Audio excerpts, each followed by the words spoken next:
Hi, and welcome to the Better You podcast. And today I'm actually joined by one of my lovely PT clients, Kaylee. She's also joined by her lovely canine friend, Mia. So we might have a few barks along the way, but also my cat might end up meowing as well. So it might end up in a competition between the dog and the cat.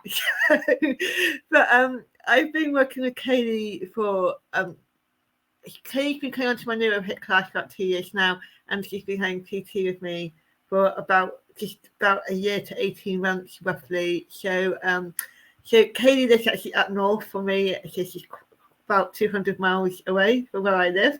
So we do the PT online. So I'm just going to introduce you to Kaylee. And the first question I got for Kaylee is, Kaylee's got cerebral palsy like me, so I'm just going to ask you, what type of CP do you have and how it affects you? Of course. Good morning, by the way. Thank you for having me on. I have my version of CP is diaplegia. They do use the word spastic diaplegia, which is not a term I like to use, so I kind of keep that off the table. There's several reasons why I hate you. So diaplegia. Mine it mainly affects my legs. There are some aspects in my arms or my coordination skills that it does affect, but that's very, very minimal. So I kind of don't include that when I'm kind of describing what the condition actually is. So in terms of my legs,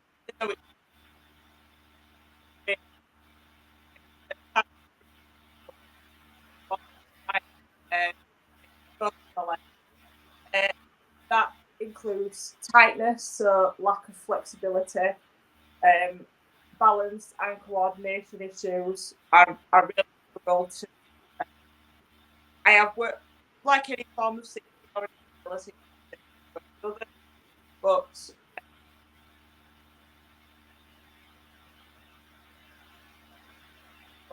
like aspects, or I have to adapt the way I do certain things. My balance got worse slowly older. Be expected to say that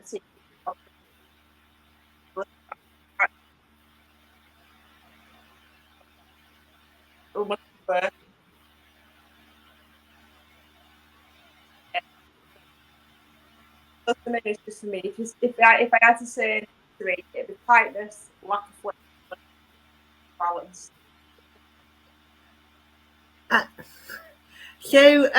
Obviously, I know you place the importance of being active and staying active. So I would want to ask you, I know you've worked with not just me but other PTs in the past. So why is it important to you to stay active, and why do you like to use a personal trainer? Well, there are two questions there. So one, I actually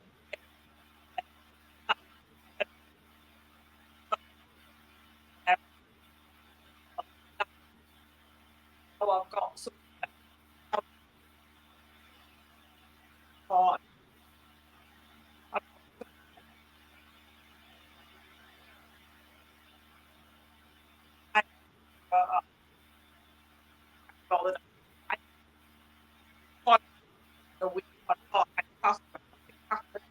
I'll start Monday, and it doesn't happen. Personal training side of it was mainly for me the accountability and somebody having that knowledge that I didn't have because I'm not a fitness expert. I don't want to hurt myself or other than what my body already did. That's the right way to describe it. The importance of staying active for me is, I've already touched upon it, is because I am getting older.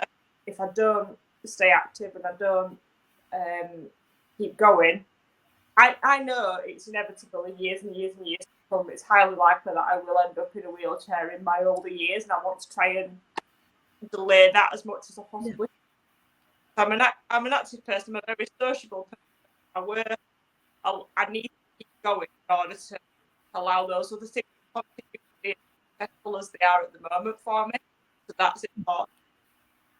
Yeah, you're very much like me that we both got the same type of CP. So obviously we both have the same mentality that we both work, we're both very sociable, we both have an active social life, and we're both very independent. So we both don't want to obviously rely on others until we really, really have to. And so I know we both always had the same like mindset in that type of sense, and we both, we both know that at some point our mobility will fail us, but it is trying to do the best you can before that actually happens. So to do what you can to try and prevent that as we get older. Absolutely, and I think it's important to stress as anybody gets older, whether you've got a disability or not. You've got some older people that are in wheelchairs being actually able their entire life. It's something that comes to people, but it's like a lot.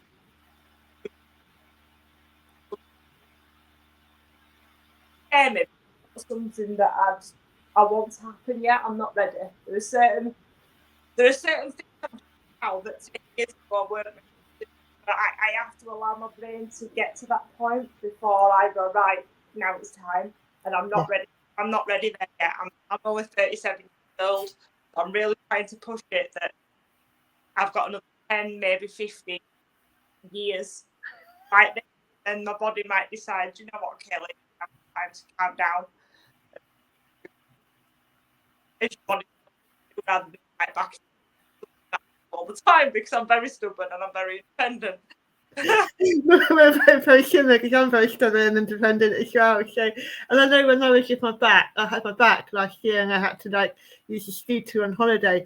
I didn't really want to, but it is the only way. I had to really get it in my head that I had to use it, and yet it wasn't as bad as I thought. But it's still a limit to what you can do. So I couldn't go upstairs, and only if the car was visited, I had to stay on the ground level, and it really drove home what it could be like as I get older. So now I'm trying to do everything that I want to do, or go to places that are quite hilly, or I still can do that, and I've got the mobility to do so, because I know that 10, 20 years time I won't be able to. So it's just trying to live our lives as much as we can, whilst we can. So is that so?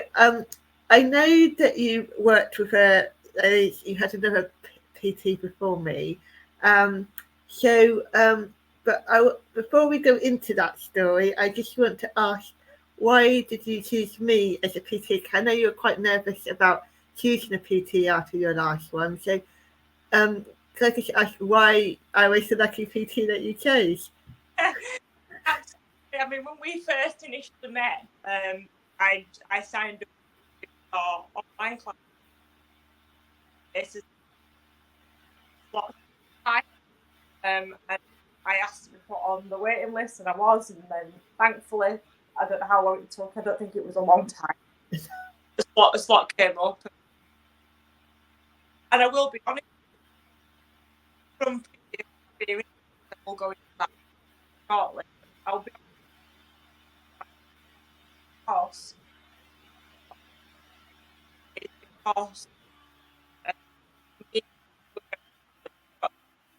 you're a disabled person, you'll understand that I struggle with, I can't do them. And that, I will be very honest, and initially that was the reason why. It was not because I didn't realise the extent of your knowledge at the time that we started working together. It's only over time I've realised actually how knowledgeable you are. Yeah. However, initially, it was simple as Sam's like me, so actually, when we have that conversation, we're going to understand it. We've had conversations on and off camera before that actually maybe an able-bodied person wouldn't understand, because unless you're in that world, you don't get it, do you? It's like anything. Unless you're immersed in that world, you don't understand it. So yes, I will say, selfishly or not, that was the only reason at the time that I decided we'd do. Actually, you're not gonna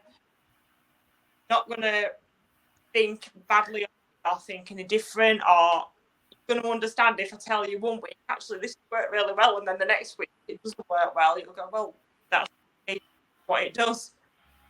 Exactly. And, I know this is partly, and I know this is going to be partly coming out again shortly in what we're going to talk about. But it is, and I think there's a lot of PTs out there, or even Fitpros, that don't truly understand the fluctuating nature of any type of disability, and the fact that how much pain we are in most days or at certain points of a month, but also the fact is that we can have a good week, but then we could have a really bad week where we can't do nowhere near as much as we did last week.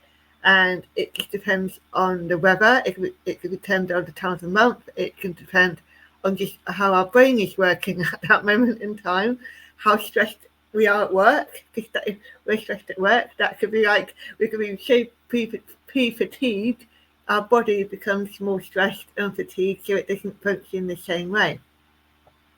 So obviously, I know that you worked with a previous PT, and the reason why I wanted to get you on this podcast is the story that you eventually told me about why it didn't work out and why you had to then. It took you a while to work with another PT. So can I ask, what is that story in your own words, basically? How you want to explain it? Because to me, it's a very important story that I think Fitpros should be very much aware of, because I don't think they realise the effect of how they come across on people and how it can stay with them for life. So, and as I said, when I told you, I think what was it, like 3 or 4 weeks ago now, and I'll be the first to say that obviously I'm saying it on a podcast quite weird. Last time story, you're the only person in my life. There is nobody else in my life, including the person that I'm referring to,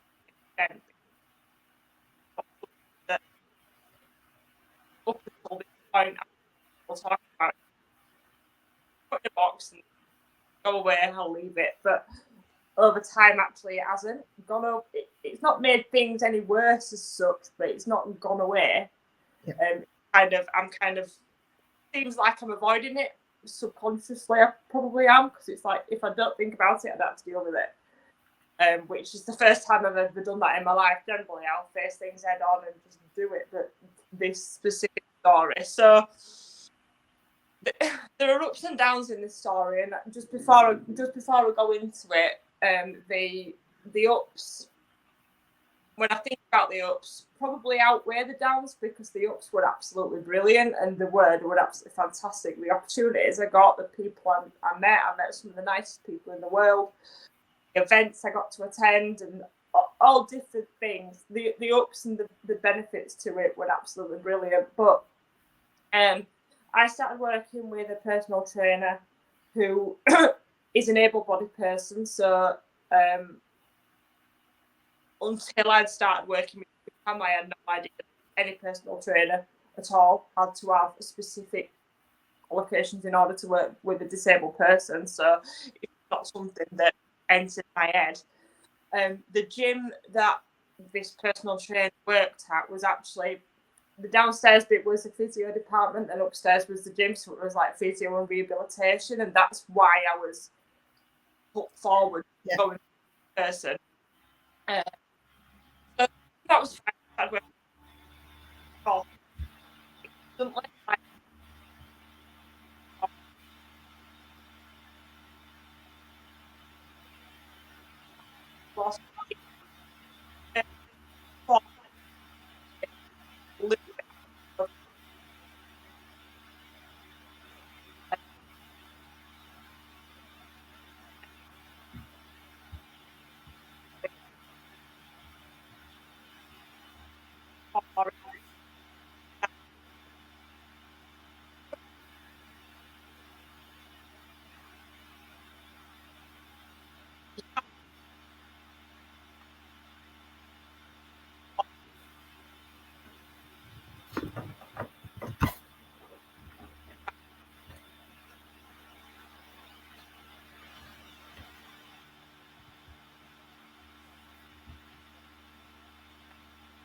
room and be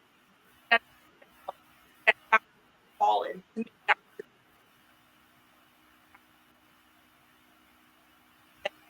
all of our flight, and then there were the, I say on the cost we don't care on it.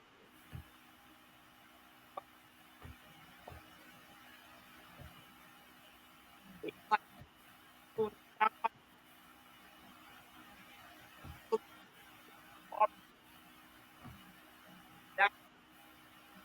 falling.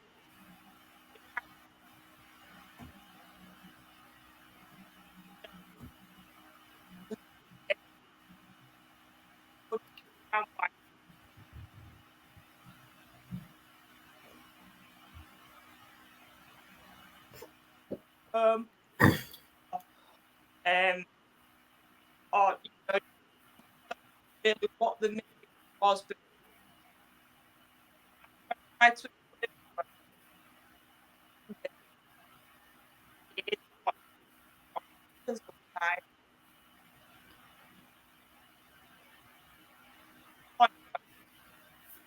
the end with our college. I do it more because I was starting not. I loved going to college. I absolutely loved it. And it got more frequent. In my head, I was thinking, one, I'm not enjoying this. My anxiety was through the roof because I knew that I had to go and do this. And actually, if I got it wrong again, is she going to get angry again? And I'm not a person to cower down when somebody gets angry. You know me, Sam. I'm the first person that'll bite back and tell people. But with this person, and I don't quite found that.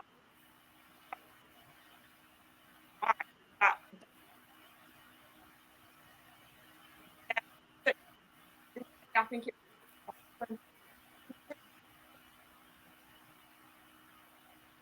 got to work now in 2024 and my life that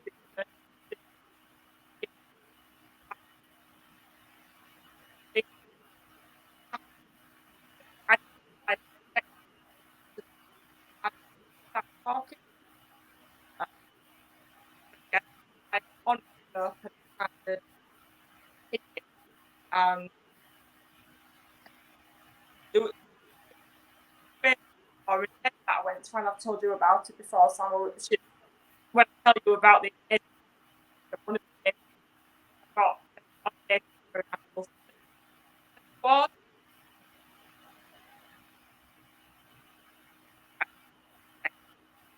and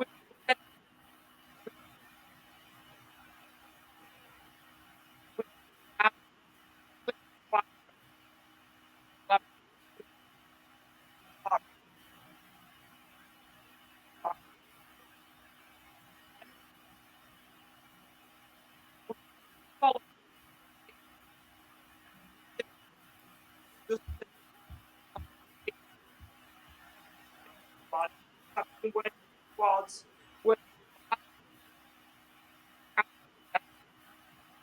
months and months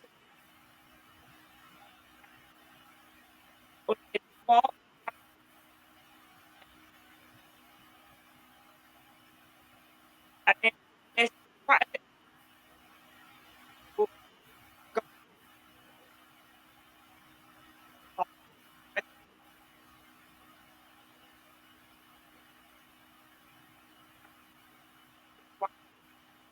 forward.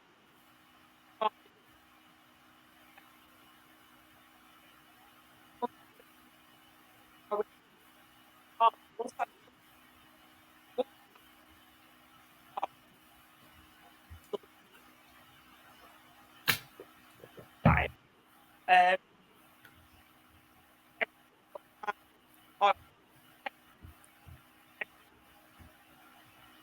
we was fall or or never panic because my balance was bad.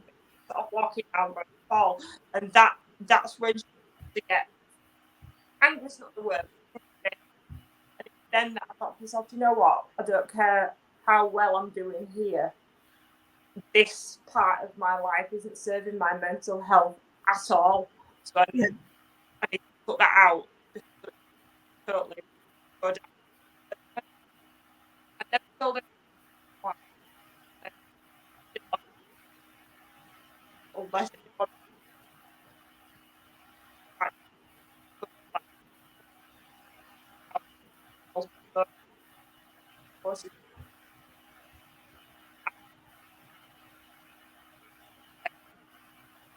so once I pulled myself away from it, not well, but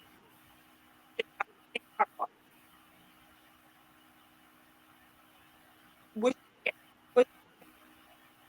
us,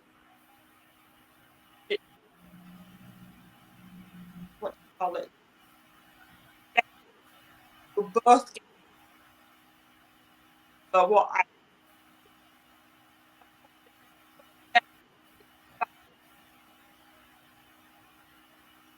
but it's from a lot of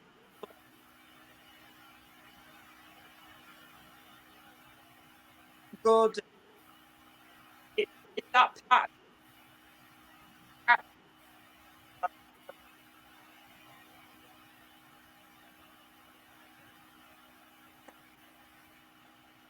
I mean, I'm not in contact now or I don't know. But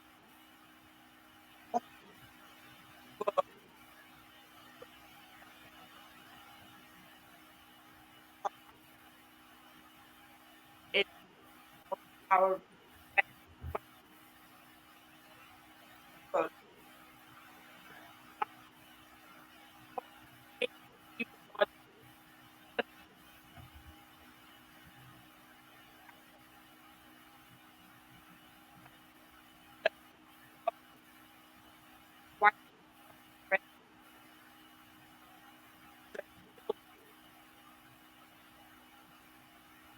Yeah, and I know when you originally told, I know when you first told me the whole story and everything. I think you know how shocked I was. Because, one, I was shocked, but not shocked because it's a story that I hear quite often. Is that a lot of PTs, a lot of Fitpros, they don't want to turn away a disabled client if they feel bad, but at the same time they don't understand the disability or that condition as a whole and how it can impact that person. And literally, those experiences can stay with that person for life.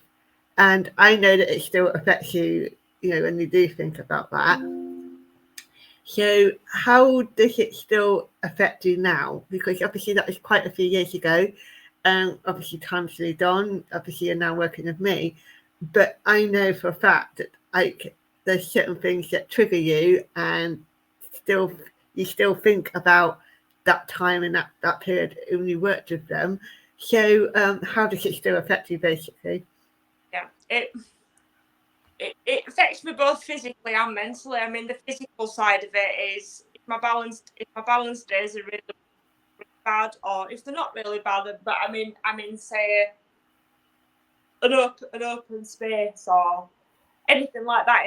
If I'm now in an open space and I'm on my own, I could never be on my own in an open space because I freeze. I can't move. It's like the fight or flight situation, isn't it? And I freeze and I can't move. And when I'm in that mode, that person's voice comes into my head even 3 years later, and it makes me freeze even more. And I think I cannot do this. I can't do it. And I'm not a can't sort of person. I'm not a woe is me. I can't do it. How am I going to be able to do that? In every other aspect of my life, I'm flying in every other aspect of it. But there are certain situations in my not necessarily day-to-day life, but monthly life or whatever that crop up, and then this person just still to this day comes into the back of my mind when actually, and rightly so, because I hope she's offering her own life and whatever, but likelihood is this person isn't even thinking about me anymore. Yeah. And I don't want it to. It's not something that I actually why you not, because no way. But then I think, well, actually, why have I allowed it to affect me? But when I've really thought about it, it's not something that I've allowed to happen. It's just naturally done it because I didn't know how to deal with it at the time. So the way for me to deal with it was to just walk away. Yeah. And then the effects of the idea now for me, which annoys me to no end because I used to like going into it. The idea of now going into a gym environment anymore, I can't. For me personally, it's something that I really struggle with the idea of, because after those conversations that went on that last 6 months, went on in a gym environment, surrounded by other members of the public, which made it even worse. So now, anytime I'll go into absolutely. I'll instantly get onto a machine or whatever, and then that person appears. Yeah.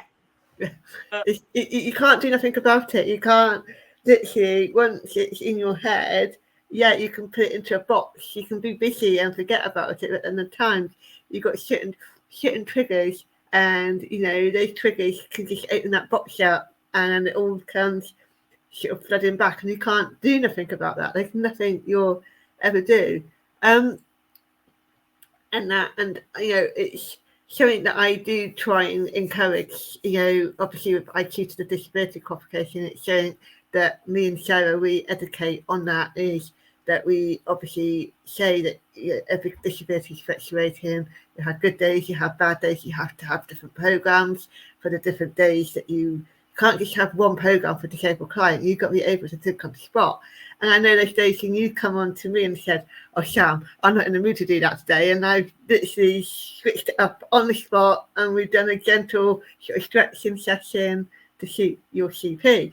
And it's that ability to be able to do that, which a lot of PTs that don't work with disabled clients with those health conditions, they don't know how to do that. They don't know how to switch it up on the spot and make it lower impact. They're just going to make it as high impact as possible, but obviously that's not going to suit. It only suits a very small minority of the general population or elite athletes. But most of the general population want low impact. Most of them are beginners. They want something that can be suited around them and their disability or health condition, and it's that ability to be able to switch it up in seconds, like which we do when you come on and go, "Oh, I just have a Botox injection, so I just had this, or I just done this." So we do switch it up, or we move it away to another day so that you can, especially you have Botox, and I'll never PT you off the day after Botox, because I may say to you, I've been swimming. We do something this afternoon rather than. Exactly.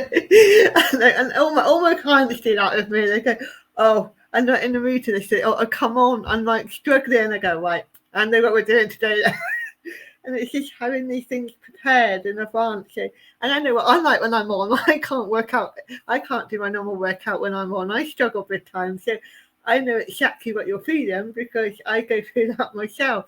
And I know the extra fatigue that we get when we come on the show. And these little things that really sort of not, if you haven't got a disability, you're not going to understand that, because you don't live with it. And it truly is about really getting to know, like for me, getting to know my client, what really affects them, how they can be affected at different parts of the month, for their job, etc. So obviously we're coming to the end of today's podcast. So have you got any bits of advice, like keynote advice, that you could give to PTs, Fitpros, if they get any sort of inquiries from disabled people? Absolutely. Well, my first protocol now would be, now that I've spoken to you,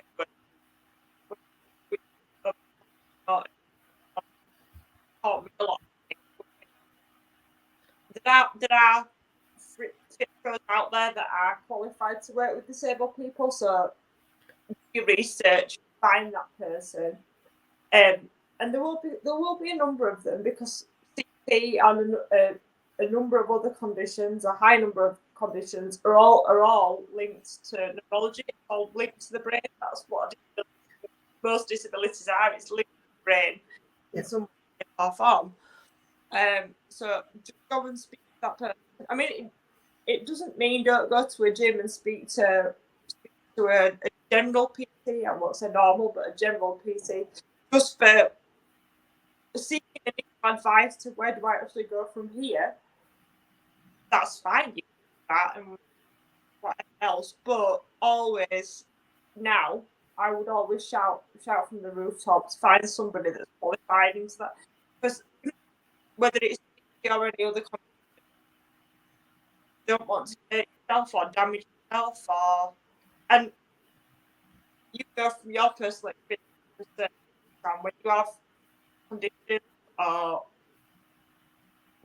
whatever, with us having ability longer for us to recover, and it's not just a few days or a few weeks. Sometimes it takes months or years, and that takes months or years of things that you would generally do in your life.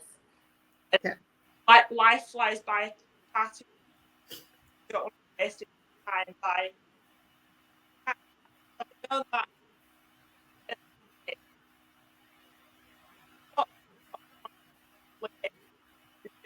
I have had 95% was absolutely brilliant, fantastic. You know, I achieved more than I could, but unfortunately now that psychological about weight, why we're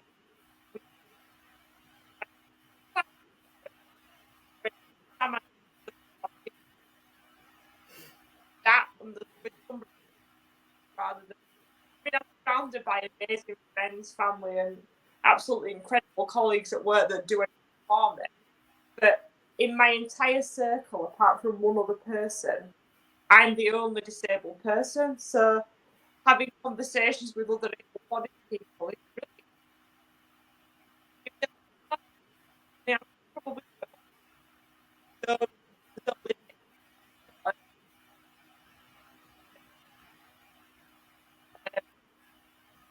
that would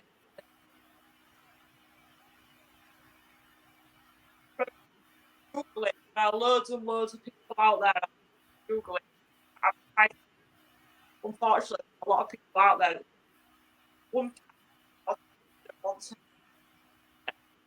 we are the same as everybody else. We want every other life opportunity, just the same as else. So look at